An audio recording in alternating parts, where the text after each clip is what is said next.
Hello दोस्तों, आज हम कक्षा 9 की वर्कबुक का कार्यपत्रक नंबर 9 को सोल्व करेंगे। तो आइए चलते हैं कार्यपत्रक नंबर 9 के ऊपर। तो ये है हमारा कार्यपत्रक नंबर 9। कार्यपत्रक 9 का जो है विषय वस्तु है दोस्तों, वो है बहुपद। यानी आज हम बहुपद के ऊपर चर्चा करेंगे। अधिगम बिंदु अपना है सजातीय विजातीय पद, विजातीय व्यंजकों का जोड़ एवं व्यकलन तथा व्यंजकों के पद एक पदीय, बहु द्विपदीय और त्रिपदीय।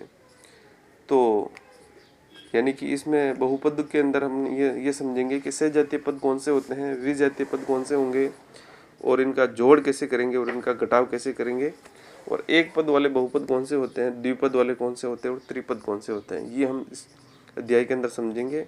तो सबसे पहले ये है कि हमें जो है बहुपद कौन से होंगे। तो बहुपद के अंदर चर और अचर के योग से बहुपदों का निर्माण होता है, और ये एक पदीय भी हो सकते हैं, द्विपद हो सकते हैं और तीन पद हो सकते हैं। जितने उसमें पद होंगे उतने ही का वो व्यंजक होगा। जिसमें एक पद है वो एक पदीय व्यंजक, और जिसमें दो पद है तो द्विपदीय, और जिसमें तीन पद है तो त्रिपदीय।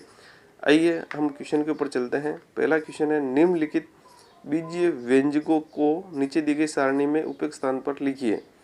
तो यहाँ पर आपको है जो है फिल्टर करना है कि पी वाले पद कौन कौन से हैं।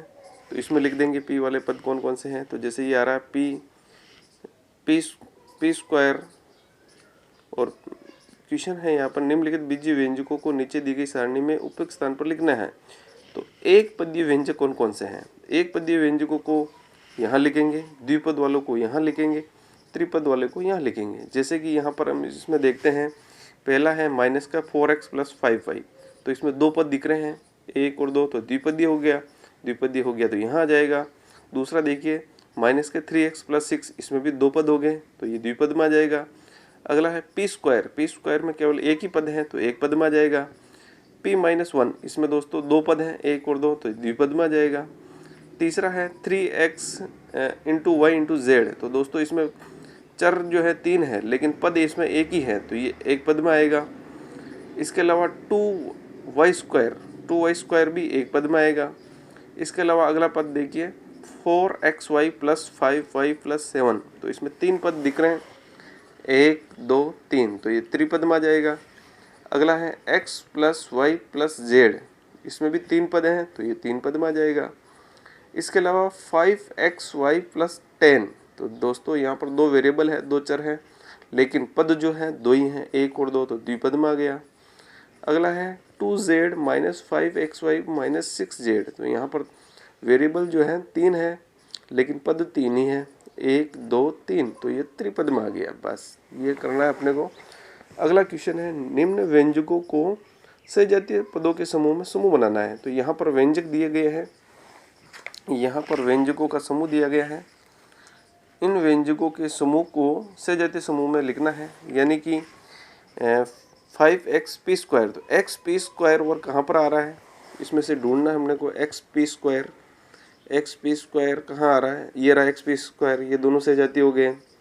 और कहीं पर आ रहा है क्या, xp² नहीं आ रहा है, तो ये दोनों सजातीय हो गए।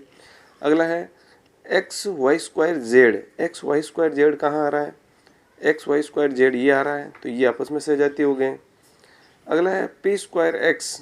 तो p²x और कहाँ आ रहा है, ये आ रहा है, तो ये आपस में सजातीय हो गए। इसके अलावा x²p कहाँ आ रहा है, तो x² ये आ रहा है, तो ये आपस में सजातीय हो गए। इसी तरीके से एक ही समूह के पदों को सजातीय समूह में लिख लेंगे हम। तो यहाँ पर चार श्रेणी दी गई है, चार प्रकार के सजातीय समूह है, तो चारों को इसमें उतार लेंगे।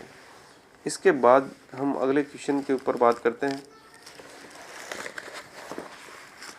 अगले क्वेश्चन के अंदर हम बात करेंगे, यहाँ पर अगला क्वेश्चन है, क्वेश्चन नंबर 3 है, 8x व 4y का योग कितना है।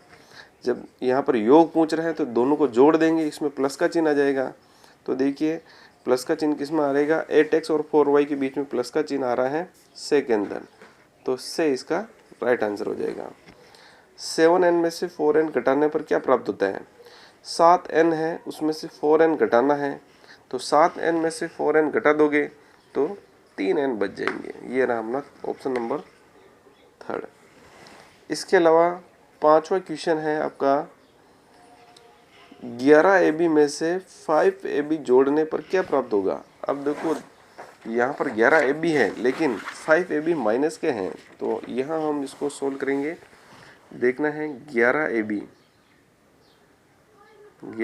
AB में जोड़ने हैं माइनस के 5 AB, ये जोड़ दिए।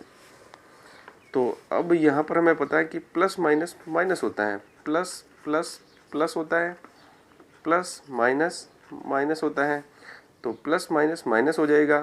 तो 11 AB माइनस 5 AB।